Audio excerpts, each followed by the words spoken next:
Ever since I was a kid, I loved going on road trips, and I have encountered so many creepy experiences.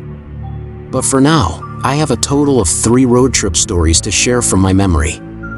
And here goes the first one. This happened back when I was still a teenager. My best friend had turned 15 and his parents went and bought him a new car as a gift.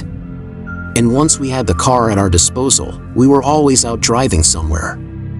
I mean, once you get a taste of that sort of freedom, it's like a drug and you take it all the time. So this happened on a weekend night. We had gone out and grabbed a bite to eat. Neither of us really felt like going home. We lived in a suburban area, and we weren't really supposed to drive too far away. We also were not supposed to drive on the freeway either. However, we were bored and enthusiastic teenagers, and we were well aware that there was no way that our parents would figure out what we had done. So we got on the freeway and thought we could take it to the city too. Our inexperience caused us to make a really big mistake though. We drove into the city via the interstate.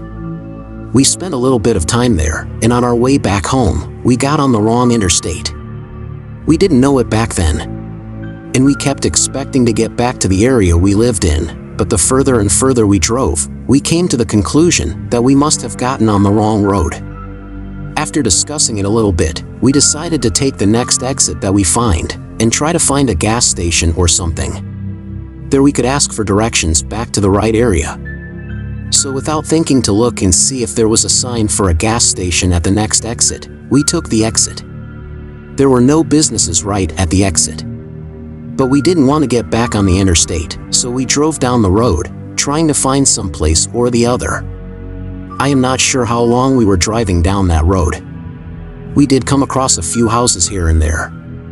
And there were some stores and small diners here and there too, but it was late and they were all closed. Both of us started to panic, not really sure what we needed to do to get home. We eventually decided that the best thing to do would just be to turn around, drive back to the interstate, find an exit that has a gas station, and hope that we made it without running out of fuel. So we turned to the next road, which was a very thin road. We figured we would get to the first driveway, and then turn around in that. I tried to tell my friend just to pull out of the road, but he didn't want to do that. So, our situation, which was bad in the beginning and kept getting worse, had just gotten worse again. The road was dark and thin, and it didn't appear to have any driveways on it. We were both tense and scared. It was then that we saw something up ahead of us. There were 2 guys walking towards us on the side of the road. We thought this would be good for us, and that we would be able to ask them if there was a place to turn around. However, they froze when they saw us, and then after a moment, ran off the road into the woods. We were totally confused, but we assumed that there could be many reasons for this, and we kept driving. Almost a minute after that, we saw an old pickup truck laying in a ditch on the side of the road. We drove by it, and when I saw it, I felt my knees weak. There was someone sitting in the driver's seat. However, the person was not moving and their head was hanging back. There looked to be blood on the door of the truck. We passed it and eventually came to a driveway. We used it to turn around and drive back. When the truck on the side of the road came into view, we noticed that the 2 men who had run into the woods before were standing near the truck. They saw us once again, and this time they ran off a lot quicker. When we drove up to the truck, it was obvious to us that whoever was in the driver's seat was dead. This time the truck was on my friend's side of the car. When he noticed it, he just hit the gas and drove as quickly as he could. We got off the road, took the name of the road, and drove back to the interstate. The next exit had a gas station. We went there and asked the attendant to call the cops. The police had to call our parents, and we got scolded big time for having driven so far away. And the man in the truck was indeed dead. And it wasn't in a car wreck. He was stabbed several times in the chest. And we had no doubt that the men who killed him were the 2 guys that ran away from us when they saw us coming. Even though the guys fled both times, it was still terrifying to think that they were so close to us on that poorly lit road. We also wondered if they lived in the driveway we came across, but we don't know. All we do know is that a wrong turn can lead you somewhere you would never want to go. And if you think we learned something from this experience, let me share the next incident that I had.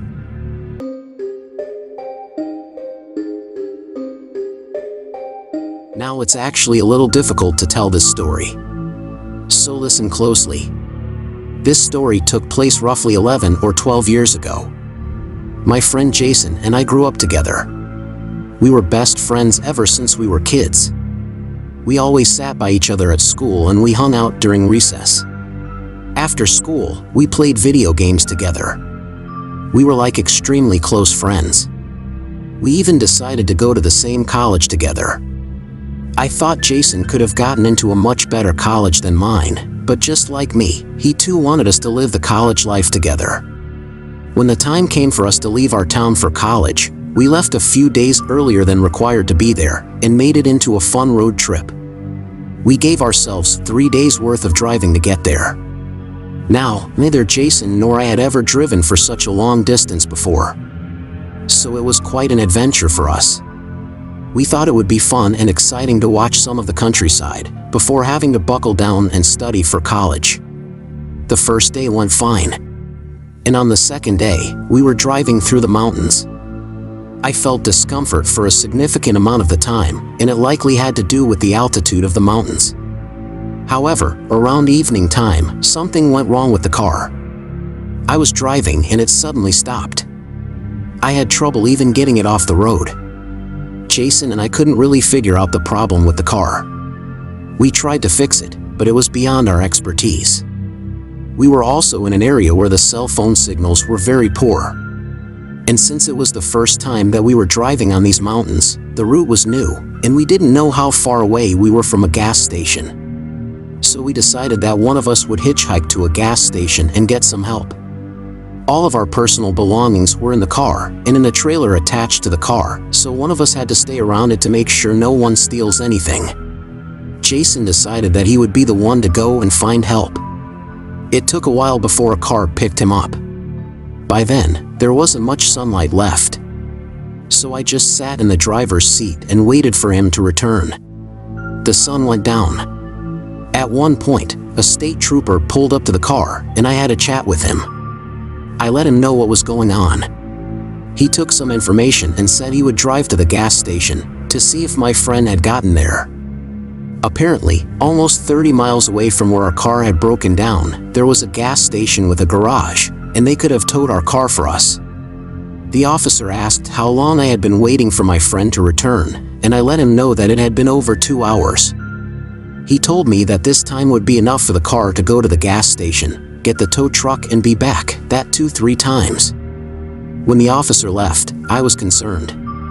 When the officer was gone for quite a long time, I was more concerned than ever. It was dark out there, and for the first time ever, I truly felt alone. It was an odd, unpleasant feeling of discomfort. But I also sort of felt that I didn't want the officer to return, because I somehow knew it would be some sort of bad news. It was nearly 2 hours later that the officer returned. He had 2 trucks with him and I was relieved. I was sure that Jason was with them. However, when the officer came to my car, Jason wasn't there with him. He informed me that no one had stopped at the gas station to get a tow. He also checked to see if anyone had seen the car with Jason in it, but to no avail. My car was towed to the gas station. And while it was being worked upon, I had to go to the police station and file a missing report. They had to call Jason's parents and inform them that he was missing. I got a motel room in the area. I spent like 3 days in that motel, freaked out and worried that I would never see my friend again. Finally, the police came to talk to me. The car that Jason had gotten a ride in was found in a grocery store's parking lot. Jason was in the trunk. He was naked, beaten, and unconscious, but he was still alive. He was in a coma for about a fortnight before he gained consciousness again. And even after that, it took him weeks to be able to recognize me or anyone. And he took an even longer time to recall what had happened. The people that had picked him up had stolen the car that they were driving. They robbed him of his money and credit cards. It was actually due to the credit cards that they were eventually caught. There were 2 men there, and one of them is still in jail. We didn't go to college that year. but I am happy to tell you that the following autumn, we both finally made it to college together. This time, however, we flew and his parents came with us. We spent all 4 years roomed together and are still best friends to this day. Hitchhiking, for any reason, is an extremely bad idea. If Jason and I had waited, the officer would have eventually come upon us, and my friend would never have had this happen to him. Now moving on to the next one, because I don't want to remember all the visually disgusting memories.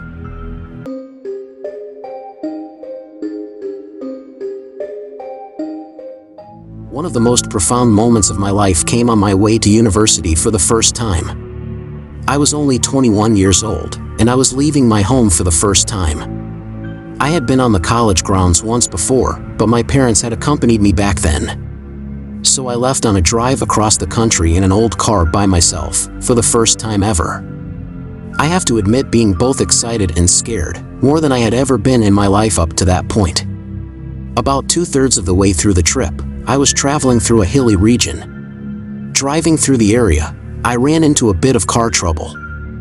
I was far enough from any town or exit, so I wasn't going to attempt to walk my way to find help. So I was worried about exactly what would happen. My cell phone didn't get any sort of signal, so I wasn't able to call for help. However, a small pickup truck pulled over and 2 men, who seemed a bit elder than me, got out and helped me. After about an hour of fiddling around with my car, they fixed my car. I offered to pay them for it, but they refused to accept anything. They just asked me to pay it forward. I assured them that I would, and honestly, I fully intended to. But making a promise when you're in the situation isn't really as easy as keeping it when you're not. A full 2 years of college passed, and I'd say that I didn't do anything that one might consider repayment of the good deed. In fact, I largely forgot about it too. I was driving home for Thanksgiving in the fall of my junior year of college. This, of course, took me right back through the same hilly area.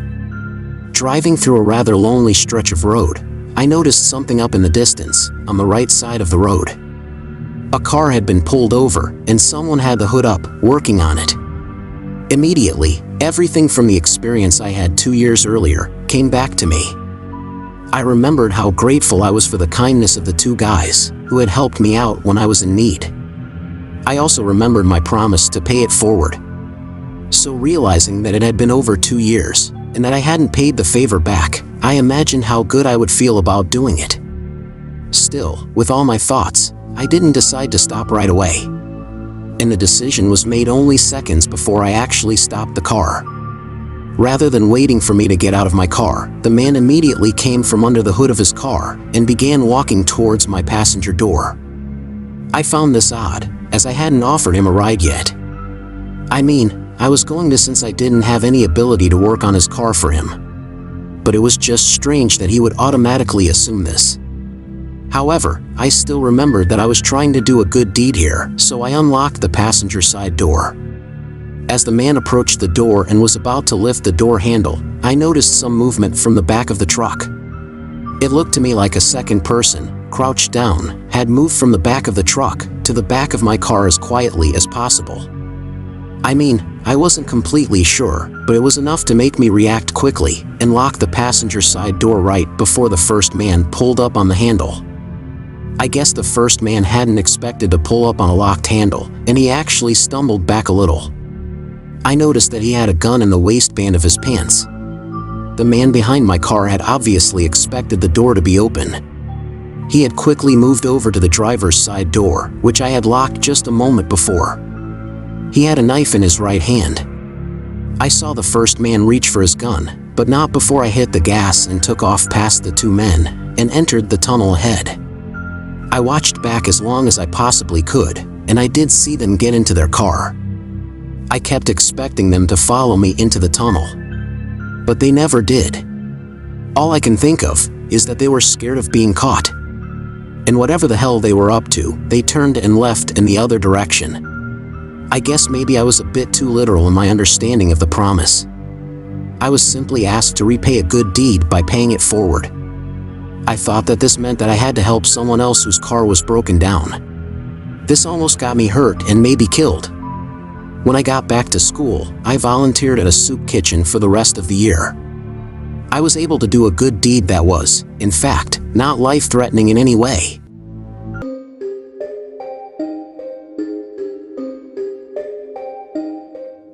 I am a driver from North Dakota, and I drove from there to Denver for the Warped Tour.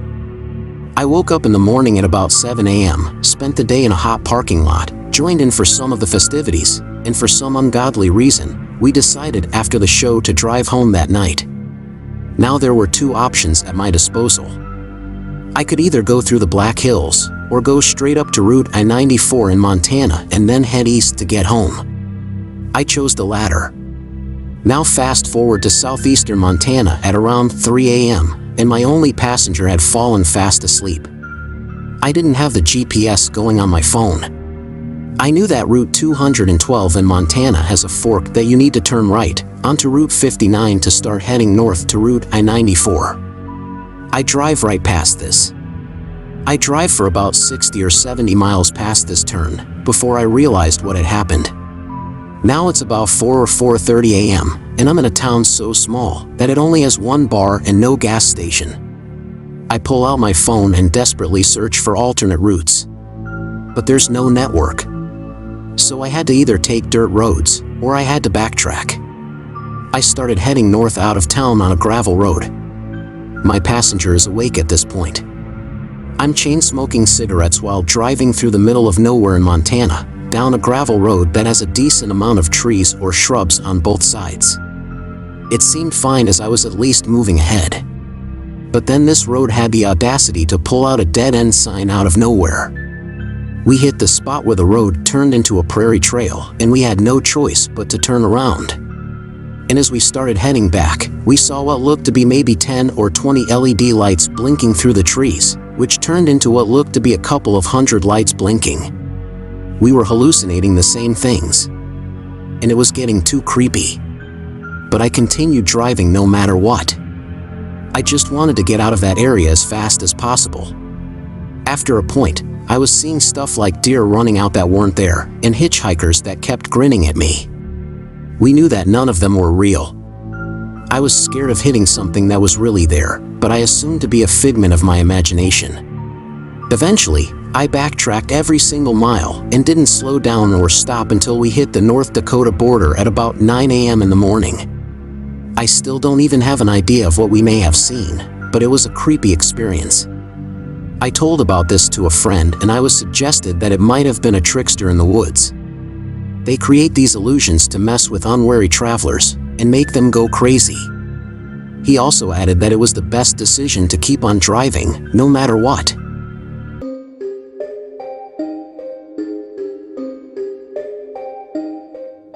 I had been on a road trip with my group of friends and was returning home. This was about 12 or 1 o'clock at night. It was roughly a 2.5-hour drive on the main highway, and the trip was fine. But around 20 minutes from home, my friend who was driving said, "I think that car is following us. Every time I change lanes, they change lanes. When I pass another car, they pass the car and get back behind us. They've been doing it for a long time now." We thought it was kind of odd, and made some sort of nervous jokes about the guy being a serial killer. We passed through a couple of smaller towns, had to stop at stop signs and red lights, and the car would be just behind us. It wasn't so clear, but it looked like just one person in the car. Despite that, we didn't become much concerned, because we assumed that he wanted to go in the same way as ours. But that was until we reached the road I live on, which is a small, 2-lane road, and when we turned, this car turned behind us. Up until then, we had assumed that they were not really following us. Although now, it was getting a little freaky. He was in our lane. It got really freaky when we pulled into my driveway and the car pulled in behind us. They didn't nose in, but crossways of the drive, like they were trying to block us in. We all sat there for a moment, wondering if it was someone we knew. The car didn't look familiar to any of us. We could see the guy's silhouette, and he was just sitting there staring straight ahead.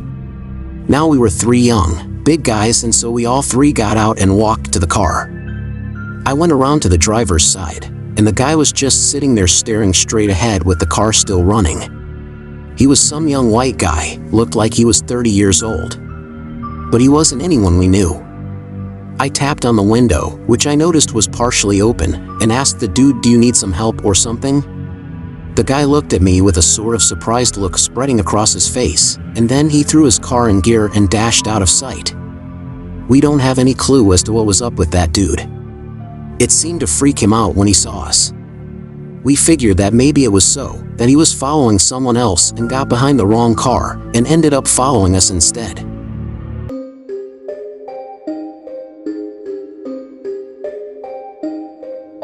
I remember the excitement I felt when my friends and I decided to go on a road trip across the country. We were young and reckless, with nothing but the open road and our dreams ahead of us. We piled into our beat-up van, cranked up the radio, and hit the road. The first few days were filled with laughter and adventure. We visited quirky roadside attractions, sampled local cuisine, and took endless selfies. But as we ventured further from home, things began to feel different. The air grew heavy with a sense of unease, and our once carefree spirits began to dim. It all started on a desolate stretch of highway in the middle of nowhere. The sun was setting and we were running low on gas. We pulled into a rundown gas station that looked like it hadn't been updated since the 1950s. As we were filling up, an old man with a weathered face and a limp approached us. "Y'all ain't from around here, are ya?" he asked, eyeing us suspiciously. We tried to make small talk, but he seemed to grow increasingly agitated. He warned us to stay off the back roads and to be careful of the things that lurked in the shadows. We shrugged it off as the ramblings of a crazy old man and got back on the road. That's when things took a turn for the worse. Our van broke down in the middle of nowhere, with no cell service and no one around for miles. We were stranded, with no choice but to wait for someone to come along and help us. As the night wore on, the silence was broken only by the sound of rustling leaves and snapping twigs. We huddled together, feeling increasingly vulnerable and afraid. That's when we heard it, a low growling sound that seemed to be getting closer and closer. Suddenly, a pair of glowing eyes appeared in the darkness. We scrambled to our feet and ran as fast as we could, heart pounding in our chests. We stumbled through the woods, trying to find our way back to the main road. But the deeper we went, the more lost we became. Hours turned into days as we wandered through the wilderness, surviving on nothing but our wits and our dwindling supplies. The growling became a constant presence, haunting us every step of the way. We tried to convince ourselves that it was just our imagination, but deep down we knew the truth: something was hunting us. It wasn't until we stumbled upon an abandoned cabin that we thought we might have a chance to survive. It was old and dilapidated, but it offered us shelter from the elements. As we settled in for the night, we barricaded the doors and windows, hoping to keep the creature at bay. But it wasn't long before we realized that we were not alone. Something was moving around outside, scratching at the door and whispering in a language we didn't understand. We cowered in terror, wondering if we would ever make it out alive. Days turned into weeks, and our supplies began to run out. The creature seemed to be playing with us, toying with our minds and our bodies. It would come and go, leaving behind clues and riddles that we struggled to decipher. One day, we woke up to find that the creature had left us a map. It was crudely drawn, but it seemed to lead to a nearby town. We knew it was a risk, but we had no choice but to follow it. We stumbled through the woods, exhausted and starving, until we finally saw the lights of civilization in the distance. We stumbled into the town, wild-eyed and half-mad, and collapsed in the town square.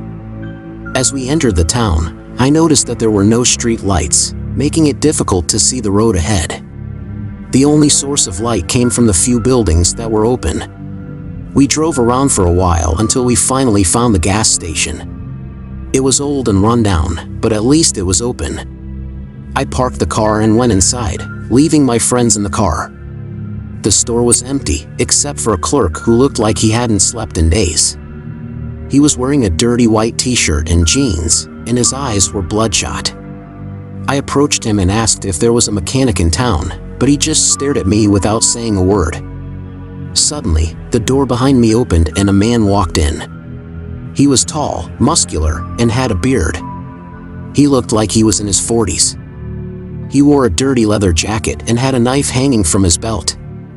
He looked at me and said, "You boys need some help?"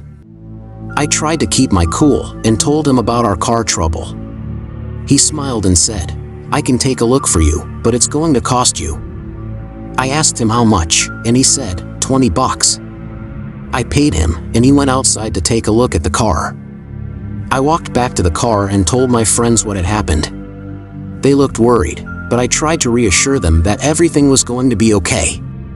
A few minutes later, the man came back and said that he couldn't fix the car, but he knew a place where we could stay for the night. He told us to follow him, and we did. We drove for a few minutes until we reached a small motel on the outskirts of town. It was old and run down, just like everything else in the town. We went inside and the man introduced us to the owner. He was an old man, with white hair and a wrinkled face. He looked like he hadn't smiled in years. The man and the owner spoke for a few minutes, and then the man left. The owner gave us the keys to a room and told us to get some rest. We thanked him and went to our room. It was small, but at least it had a bed and a bathroom. As we were settling in, we heard strange noises coming from the room next door. It sounded like someone was moving furniture around. I tried to ignore it, but it was too loud. I decided to knock on the door and ask the person to keep it down. As soon as I knocked, the noises stopped. I waited for a few seconds, but nobody answered. I knocked again, but still no answer. I decided to try the door handle, and to my surprise, it was unlocked. I pushed the door open and walked inside. The room was empty, except for a few pieces of furniture. I looked around, but there was no sign of anyone. Suddenly, I heard footsteps behind me. I turned around, but there was nobody there. I felt a chill run down my spine, and I knew that we were not alone in this motel. We took turns to sleep that night and headed home the very next day. Now let's hop onto story number 2, but before I begin reading, make sure that you have subscribed to Mr. Scare for regular horror podcasts.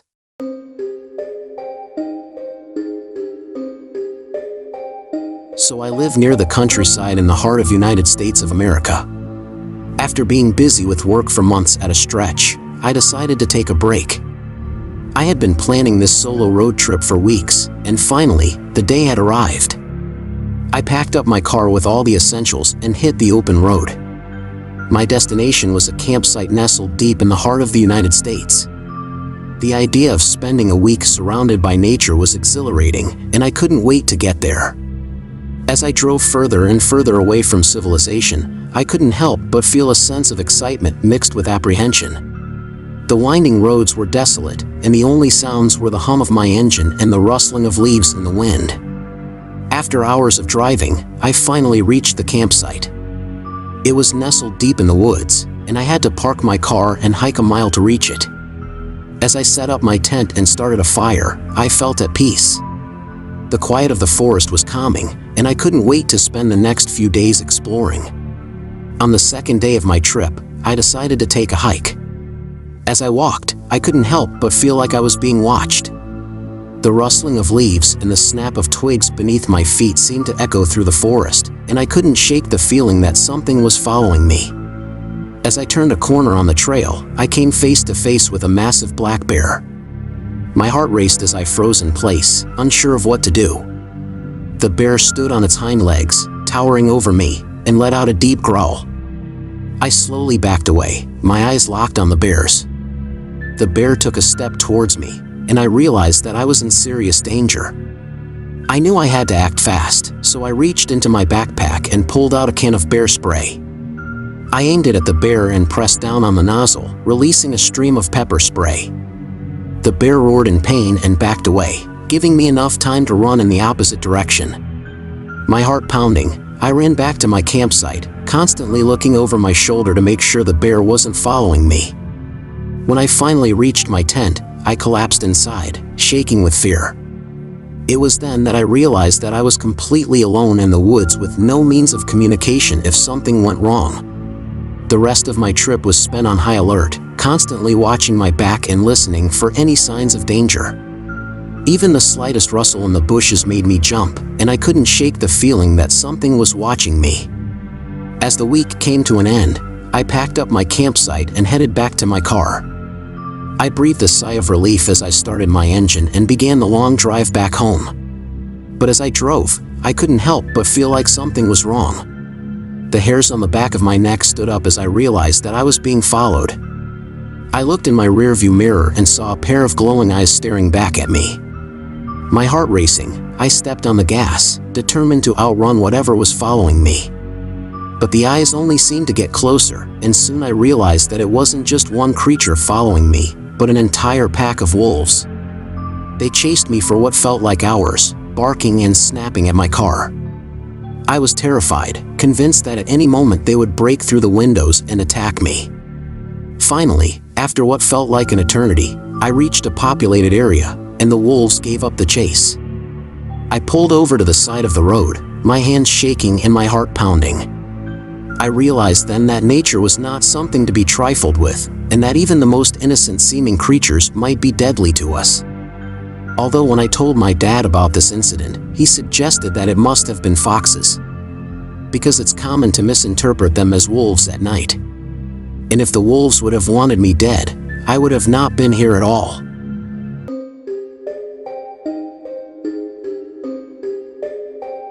Buckle up, folks. I've got a tale that'll make your skin crawl. This happened a few years back, during a road trip through Ohio with a few of my college buddies. It was supposed to be a fun weekend, exploring the state's scenic routes and trying out local cuisine. But things took a turn for the worse when we got lost on a deserted road, miles away from any town or gas station. It was a moonless night, and the only light came from our car's headlights. The road was narrow and winding, with thick forests on either side. We had been driving for hours, and the GPS had stopped working a while ago. We were relying on a hand-drawn map one of us had found at a gas station, but it seemed to be leading us in circles. We were running low on gas and had no idea where we were. Panic started to set in, and we began to argue amongst ourselves. It was then that we noticed a figure in the distance, standing by the roadside.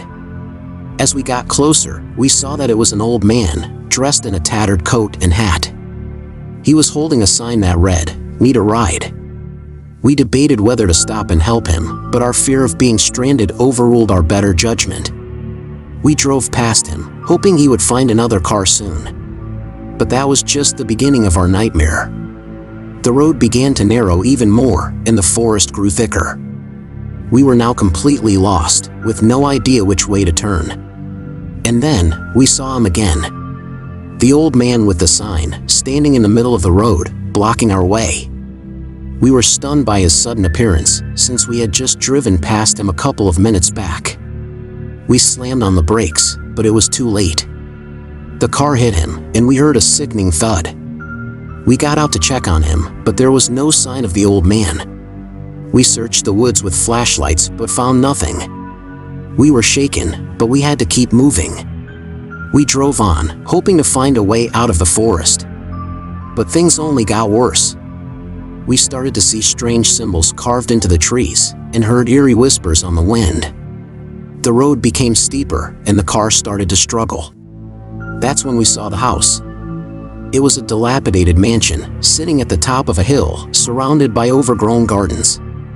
We were desperate for help, and despite our misgivings, we decided to approach the house.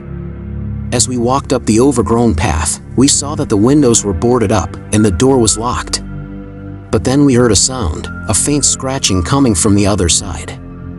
We tried the handle again, and this time, it gave way.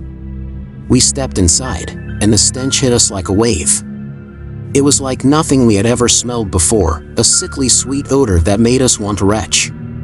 We tried to ignore it and called out for help, but there was no answer. We walked through the darkened rooms, our flashlights barely piercing the gloom. And then we heard a scream coming from the basement. We rushed down the stairs, but what we found there will haunt me forever. There was a room lined with cages, filled with the most horrific creatures I had ever seen. They were twisted and deformed, with eyes that glowed in the darkness. And in the corner of the room, we saw the old man, grinning at us through the bars. He had somehow survived the crash, and he had led us here, to this house of horrors. We ran and pushed a wardrobe to block the door behind us. We rushed out and gunned our ride away from this house. After about another half an hour or driving in the twisting road, we came across a motel, and we spent the night there.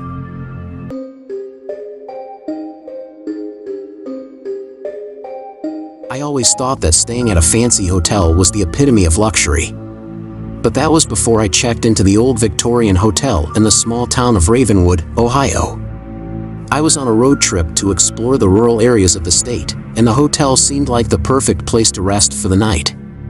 As I pulled up to the hotel, I was immediately struck by its grandeur. The sprawling building had an imposing facade with intricate carvings and balconies. It looked like a place straight out of a movie. I couldn't wait to step inside and soak in the luxury.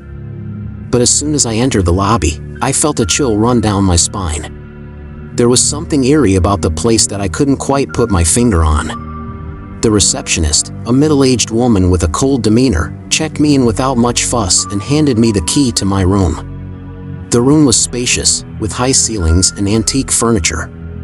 But as soon as I stepped inside, I felt a sense of foreboding. It was as if the room was alive with some unseen presence.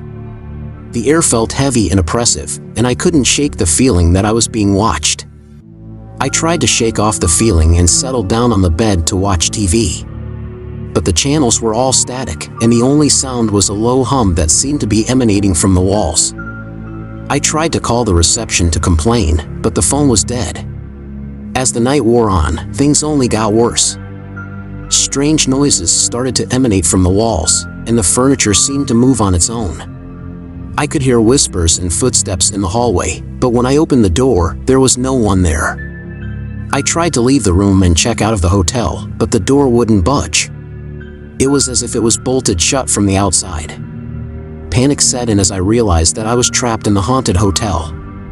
I spent the next few hours trying to find a way out, but the hotel seemed to have a mind of its own. The walls would shift and change, leading me down endless corridors that seemed to loop back on themselves. The furniture would rearrange itself, creating dead ends and blocking my path. As the night wore on, I started to see things that I couldn't explain. Ghostly apparitions floated through the hallways, beckoning me to follow them. Shadows seemed to move on their own, coalescing into shapes that defied all logic.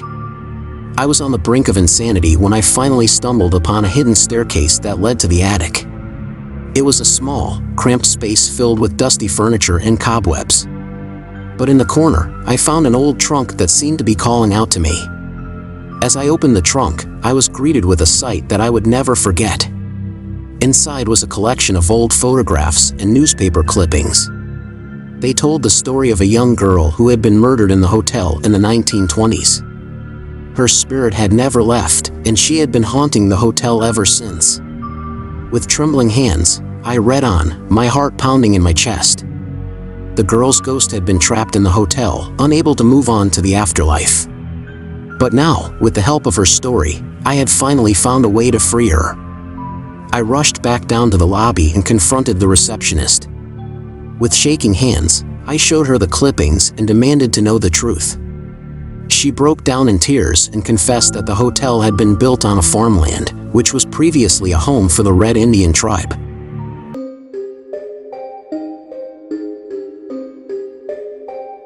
I was driving down a deserted road in the middle of nowhere. The sun had just set, and I was the only one on the road. I had been on a road trip for a few days and was looking forward to reaching my destination, but that's when I noticed something strange in my rearview mirror. There was a car behind me, and it had been following me for the last few miles. I wasn't sure what to make of it at first. Maybe it was just another traveler heading the same way as me. But the more I thought about it, the more paranoid I became. The car kept getting closer, and I could see the outline of the driver's face. They had a menacing look on their face, and I started to feel uneasy. My heart began to race, and I felt a lump forming in my throat. I decided to speed up and lose them, but the car kept up with me. My mind was racing, and I started to think of all the possible scenarios that could be happening. Maybe it was just a coincidence, or perhaps they were trying to rob me. I felt like I was being hunted, and I was scared. The car was getting closer and closer, and I knew I had to do something. I decided to take a sharp turn off the road and hide behind some trees. I waited there for a few minutes, but the car didn't pass by. I decided to continue on, but I was constantly checking my rearview mirror. I drove for a few more miles, but the car was still following me. I started to panic, and I knew I had to do something drastic. I turned off my headlights and drove in complete darkness, hoping the car would lose track of me. But it didn't. I was now driving blindly, with no idea where I was going. The car behind me was still following me, and I could hear the sound of their engine getting closer. My mind was racing, and I knew I had to do something drastic. I suddenly slammed on my brakes and jumped out of my car, hoping to catch a glimpse of the driver behind me. But as I looked back, the car had disappeared into the darkness. I was alone, and I felt like I was losing my mind. I got back in my car and continued driving. My heart was racing, and I felt like I was in a never-ending nightmare. I didn't know if the car would come back or if I was safe. I eventually reached my destination, but I was never able to shake off the feeling of being followed. To this day, I don't know who was behind the wheel of that car. But I know one thing for sure, that was the scariest night of my life, and I never want to experience anything like it again.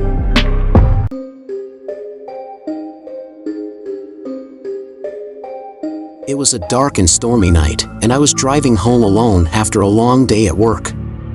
I couldn't wait to read home and relax. I had been working late and had not noticed that my car was running low on gas. Suddenly, in the middle of nowhere, my car sputtered and died, leaving me stranded on the side of the deserted road. At first, I was calm and relaxed until it started to rain heavily. The wind was howling outside, and the rain was pelting my car. I hate rain, especially when I'm outside my home traveling to and fro. I tried starting my car again, hoping it would start this time, but it wouldn't turn on. I kind of was losing my temper. After multiple tries, I gave up and realized that I had no choice but to get out on the road and find help. As I stepped out of his car, I felt a chill run down my spine. It was cold and windy outside. It was still raining pretty heavily. I felt as though something was watching me, something that I couldn't see. I looked around but saw nothing but darkness and the rain pouring down. The sound of the rain and wind made it hard to hear anything else. I shook it off thinking it was nothing but my imagination playing games with me. I never believed in spirits or ghosts. But then suddenly, there was a whisper. I heard a voice whisper my name. My heart skipped a beat. I turned around, but there was no one there. I again tried to brush it off as my imagination, but I couldn't shake off the feeling that something was off. Maybe someone or something was following me? There were no vehicles passing by this road, plus no sign of life. As I walked down the road, I saw an old abandoned house in the distance. I thought of visiting the house and asking for help or maybe seeking shelter therein. But as I approached, I saw a figure in the window. I wasn't able to make out who or what it was, but I could feel its eyes on him. I tried to ignore it and continued walking towards the door. I pressed the doorbell and knocked to ask for help, but nobody answered the door. I waited for a few minutes until I pushed the door open out of curiosity. As I entered cautiously, I was greeted by a musty smell, and the sound of creaking floorboards echoed throughout the house. It was an old, abandoned house that looked like it had not been lived in for years. I walked around attentively, looking for any signs of life or shelter. As I was walking, I heard a noise coming from upstairs. It sounded like someone was walking around. I shouted for help again in case anybody was able to listen to me. I slowly made my way up the stairs, but as I got closer, the noise stopped. Something felt wrong. As I reached the top of the stairs, I saw a figure in the distance, standing in the hallway. It was a ghostly figure, and it seemed to be staring straight right at me. I was terrified and frozen in fear. The ghostly figure started walking towards me, and I realized that I had to get out of there. I turned around and ran down the stairs, but as he reached the bottom, the door slammed shut, and the lights went out. I was now in complete darkness, and I could feel somebody's presence in the room closing in on him. I tried to find my way out, but I stumbled and fell, hitting my head on the floor. I was unable to move. I felt paralyzed. As I lay there, I could hear the sound of footsteps getting closer and closer. I tried to scream, but my voice was gone. I thought this was it. This might be the end of my life.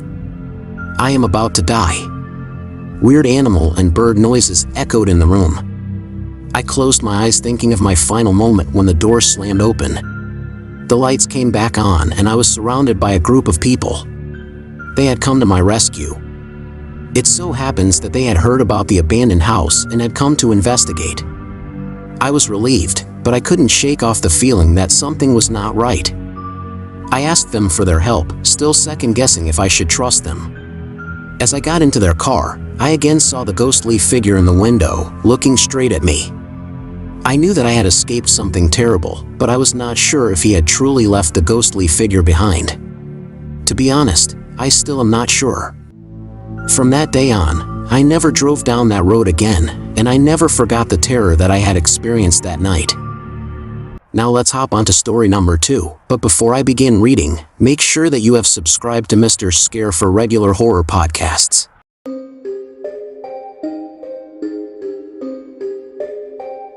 I had never been afraid of driving alone at night. In fact, I prefer driving alone at night all by myself.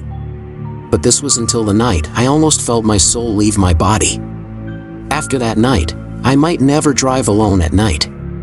It was late, around midnight, and I was driving home from a friend's house. The road was dark and deserted, with no streetlights to light the way. All I had were my car's headlights. I was lost in my thoughts, listening to music and enjoying the silence when suddenly someone appeared in front of my car. I hit the brakes hard, and my car came to a screeching halt. I got out of the car to see what had happened in case I ran over a small animal, but there was no one there. I looked around, but there was no one in sight. There was an unusual and unsettling silence outside. I was about to get back in the car when I heard a faint whisper. It was coming from somewhere behind me. I turned around and tried calling out, but there was still no one there. As I got back into my car, I felt a strange sensation. My car's engine was acting abnormally. The car was revving, and the headlights were flickering. I was sure that something was wrong, but I didn't know what. That's when I heard it. A faint tapping sound, coming from the roof of my car. I looked up, and there was a figure on the roof of my car. There was a man, but he had a ghostly appearance. His clothes were tattered and old, and his skin was pale and translucent. I couldn't see his face clearly, but I could tell that he was staring at me. I was frozen with fear. I couldn't wrap my head around what I was seeing. I tried to start my car, but the engine wouldn't turn over. The man on the roof of my car was getting closer and closer, and I knew I had to do something. Without any second thought, I decided to abandon my car and started to run in the opposite direction towards a huge tree. I ran as fast as I could, but the man was following me. I could hear his footsteps getting closer and closer. As I turned around, I saw the man standing behind me. He seemed to be floating in the air, and his face was twisted into a grotesque expression. I could see through him, and he was holding something in his hand. It seemed like some old pocket watch, and it was ticking loudly. It was so horrific that I lost all my strength and felt as cold as ice. I turned around and kept running and shouted for help, hoping someone around would come to my rescue. I looked around for any sign of life or any other car for help. I had no idea where I was running towards. All I knew was that something terrible was about to happen. As I ran, I could hear his voice whispering in my ear. He was telling me things that I couldn't understand. It felt like some foreign whispers. I tried shouting back at him, asking him to stay away from me. I was terrified, but I kept running. Eventually, I came to a crossroads, and I saw a light in the distance. I was so happy to see the light that I dragged myself toward it. It was a gas station. I ran towards it with all my life. My heart was pounding and my brain was as numb as I could remember. When I got to the gas station, I collapsed on the ground. I was shaking, and my heart was racing. The gas station attendant saw me and called an ambulance. I was taken to the hospital, and the doctors said that I had a panic attack. But I knew it was more than that. That night was not normal, no matter what anyone says. I wasn't dreaming or hallucinating after a long day. Something was there. I had seen a ghost, and it had followed me. It had tried to take me with it, to the other side. I don't know what it wanted from me, but I know that I'll never forget that night. And I'll never drive alone at night again.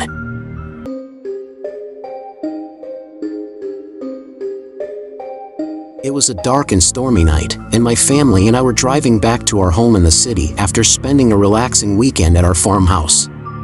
It was a perfect getaway from my daily boring routine. But it was time to go back home now.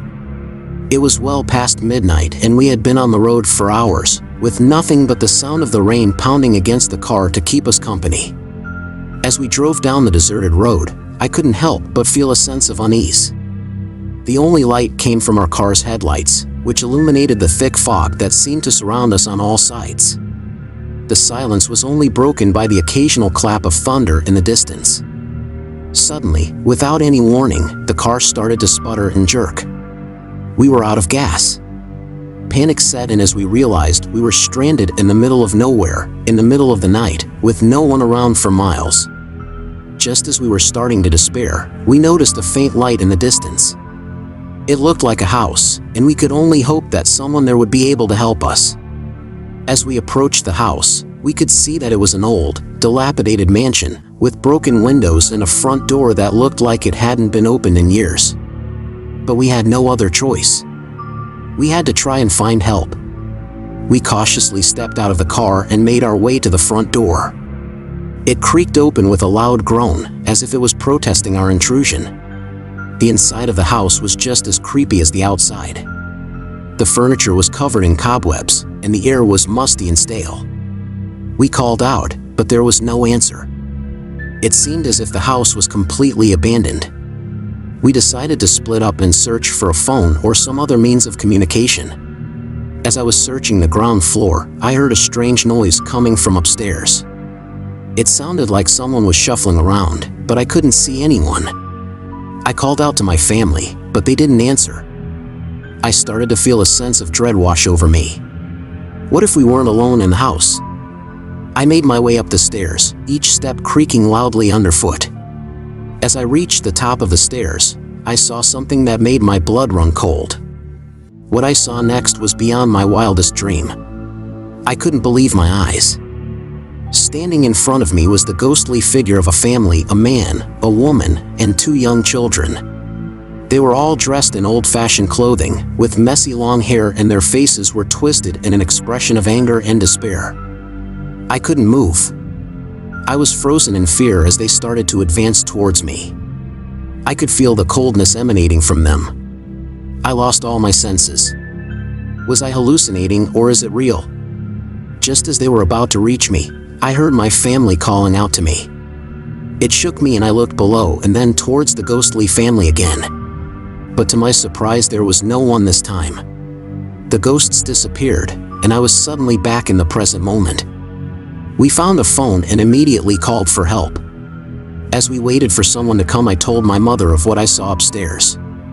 She seemed to believe me, but was in a denial mode. It so happens that my mother saw a similar showdown of people in the living area. We all huddled together, too scared to speak. We knew that there was something wrong with the place, and the shadows we saw were not just hallucination. We had a strong feeling that we had just narrowly escaped a fate worse than death. From that day on, we never spoke of what had happened at the haunted mansion. But I knew that it would stay with me for the rest of my life. The memory of those ghosts would haunt me forever.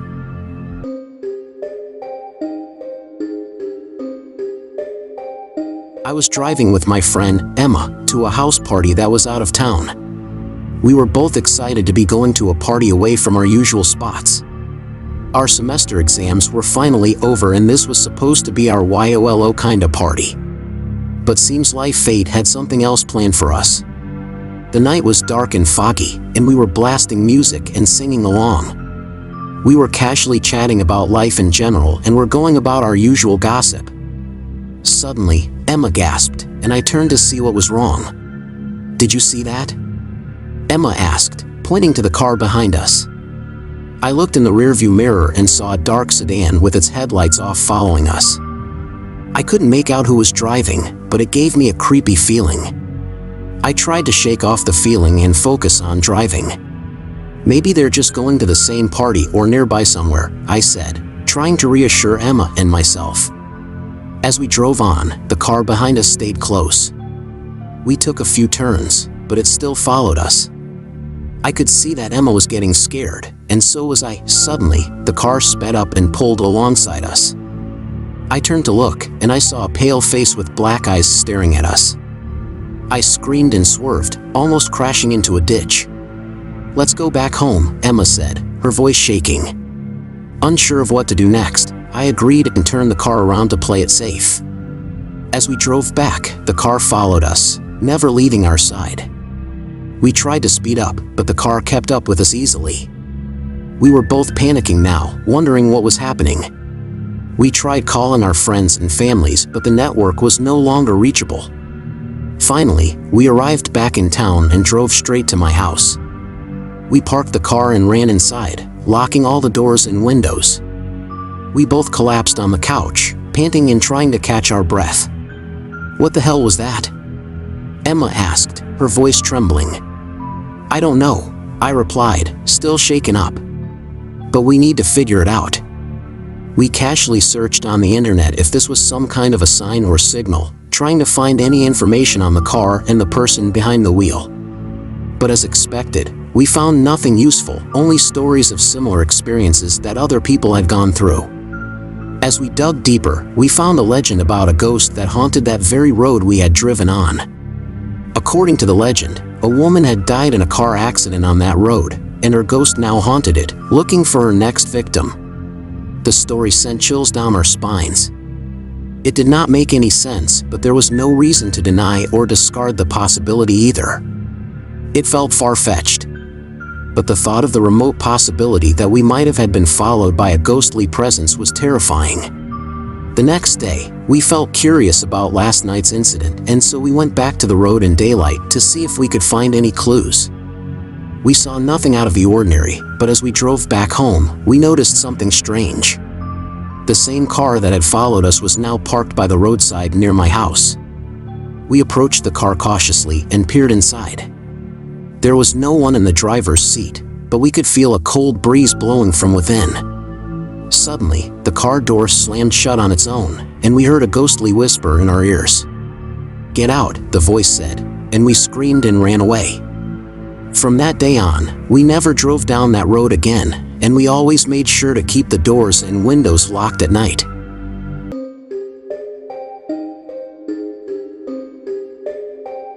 I had never been afraid of driving alone at night. In fact, I prefer driving alone at night all by myself. But this was until the night I almost felt my soul leave my body. After that night, I might never drive alone at night. It was late, around midnight, and I was driving home from a friend's house. The road was dark and deserted, with no streetlights to light the way. All I had were my car's headlights. I was lost in my thoughts, listening to music and enjoying the silence when suddenly someone appeared in front of my car. I hit the brakes hard, and my car came to a screeching halt. I got out of the car to see what had happened in case I ran over a small animal, but there was no one there. I looked around, but there was no one in sight. There was an unusual and unsettling silence outside. I was about to get back in the car when I heard a faint whisper. It was coming from somewhere behind me. I turned around and tried calling out, but there was still no one there. As I got back into my car, I felt a strange sensation. My car's engine was acting abnormally. The car was revving, and the headlights were flickering. I was sure that something was wrong, but I didn't know what. That's when I heard it. A faint tapping sound, coming from the roof of my car. I looked up, and there was a figure on the roof of my car. There was a man, but he had a ghostly appearance. His clothes were tattered and old, and his skin was pale and translucent. I couldn't see his face clearly, but I could tell that he was staring at me. I was frozen with fear. I couldn't wrap my head around what I was seeing. I tried to start my car, but the engine wouldn't turn over. The man on the roof of my car was getting closer and closer, and I knew I had to do something. Without any second thought, I decided to abandon my car and started to run in the opposite direction towards a huge tree. I ran as fast as I could, but the man was following me. I could hear his footsteps getting closer and closer. As I turned around, I saw the man standing behind me. He seemed to be floating in the air, and his face was twisted into a grotesque expression. I could see through him, and he was holding something in his hand. It seemed like some old pocket watch, and it was ticking loudly. It was so horrific that I lost all my strength and felt as cold as ice. I turned around and kept running and shouted for help, hoping someone around would come to my rescue. I looked around for any sign of life or any other car for help. I had no idea where I was running towards. All I knew was that something terrible was about to happen. As I ran, I could hear his voice whispering in my ear. He was telling me things that I couldn't understand. It felt like some foreign whispers. I tried shouting back at him, asking him to stay away from me. I was terrified, but I kept running. Eventually, I came to a crossroads, and I saw a light in the distance. I was so happy to see the light that I dragged myself toward it. It was a gas station. I ran towards it with all my life. My heart was pounding and my brain was as numb as I could remember. When I got to the gas station, I collapsed on the ground. I was shaking and my heart was racing. The gas station attendant saw me and called an ambulance. I was taken to the hospital and the doctors said that I had a panic attack. But I knew it was more than that. That night was not normal, no matter what anyone says. I wasn't dreaming or hallucinating after a long day. Something was there. I had seen a ghost, and it had followed me. It had tried to take me with it to the other side. I don't know what it wanted from me, but I know that I'll never forget that night. And I'll never drive alone at night again.